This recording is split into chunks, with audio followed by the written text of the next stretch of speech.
इसमें video conferencing में ही थे। हम इनसे बातचीत करते हैं कि सर ने किस तरह के निर्णय। जहां तक कुछ शिक्षा का प्रश्न है, आज जो हमारी वीडियो कॉन्फ्रेंसिंग हुई है उसमें हमने निर्णय किया है कि जो परीक्षाएं चलें उन परीक्षाओं के साथ साथ इवैल्यूएशन का भी काम चले।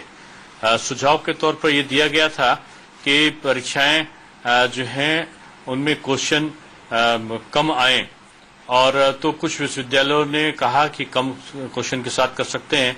कुछ विश्वविद्यालयों की कठिनाई ये थी कि उनके पर्चे छप चुके थे, तो ये विश्वविद्यालयों पर छोड़ा गया है कि वो 2 शिफ्ट में कराते हैं कि 3 शिफ्ट में कराते हैं। हमारी कोशिश यही होगी कि 2-3 शिफ्टों में परीक्षाएं कराई जाएं। ये लेकिन अगर कोई 2 शिफ्ट में कराता है और समय से परीक्षा पूर्ण कर देता है तो उसको उसकी छूट होगी। जैसे ये परीक्षाएं सर मैनुअल होंगी या फिर सीधे ऑनलाइन माध्यम से रखेंगे या किस तरह से होगा सर? नहीं, परीक्षाओं के बारे में 3 मई को अगर लॉकडाउन हट जाता है तो लॉकडाउन हट जाने के बाद ही परीक्षाओं की बात हम कर रहे हैं। लॉकडाउन अगर हट जाता है तो 15 मई के आसपास, 15 मई के बाद ये परीक्षाएं कराने के लिए अधिकृत होंगे विश्वविद्यालय। कुछ विश्वविद्यालय चाहते हैं कि वो पहले भी कर सकते हैं, तो अगर लॉकडाउन हट जाता है और पहले वो करा सकते हैं तो वो पहले भी करा सकते हैं। कुछ विश्वविद्यालयों ने ये रखा था कि सेंट्रलाइज इवैल्यूएशन की व्यवस्था है, तो सेंट्रलाइज इवैल्यूएशन की जगह वो डिसेंट्रलाइज इवैल्यूएशन की मांग कर रहे थे।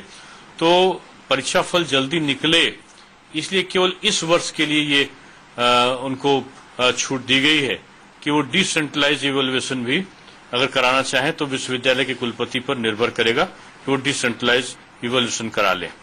फाइनल ईयर का जो रिजल्ट है, वो जो लोग अंतिम वर्ष के छात्र विद्यार्थी बैठे हैं परीक्षा में, उनका इस प्रकार से स्कीम को, जो परीक्षा का सूची है उसको तैयार की जाए कि जो अंतिम वर्ष का विद्यार्थी है उसकी परीक्षा पहले हो और रिजल्ट पहले निकले, यानी जून तक रिजल्ट निकले और जुलाई में हमारे एडमिशन पूरे हो। ये हमारा लक्ष्य है कि सत्य का नियमितीकरण रहे। अगर किसी कारण से व्यवधान पहुंचे तो जो हमारी ग्रीष्मकालीन अवकाश है या हमारा जो शीतकालीन अवकाश या कई अन्य अवकाश होंगे उनको न्यून करने पर भी हमारा विचार है कि उनको अगर हम छोटा भी कर देंगे तो हमारा सत्य नियमितीकरण चलेगा। सर माध्यमिक में भी क्या ग्रीष्मकालीन अवकाश को न्यून किया जाएगा, ऐसा कुछ?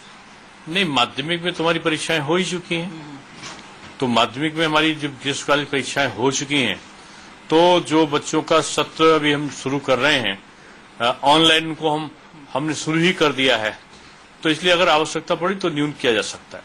ये लॉकडाउन पे निर्भर करेगा। सर इसमें कुछ ऐप वगैरह दे रहे हैं कि इस ऐप को बच्चे डाउनलोड करें या कैसे, मतलब वो ऑनलाइन? देखिए, जो स्कूल के एनसीईआरटी का दीक्षा पोर्टल ऑलरेडी अपलोड है और उसके आधार पर पढ़ाया जा सकता है।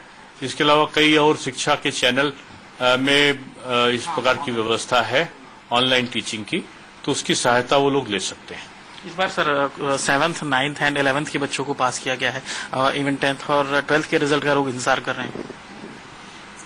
हम उनकी कॉपी को, अगर स्थितियां सामान्य रहती हैं 20 तारीख के बाद, तो कॉपी चेकिंग कराने पर हम विचार करेंगे। जल्दी रिजल्ट आए कॉपी चेक कराएंगे इंटर और हाई स्कूल की।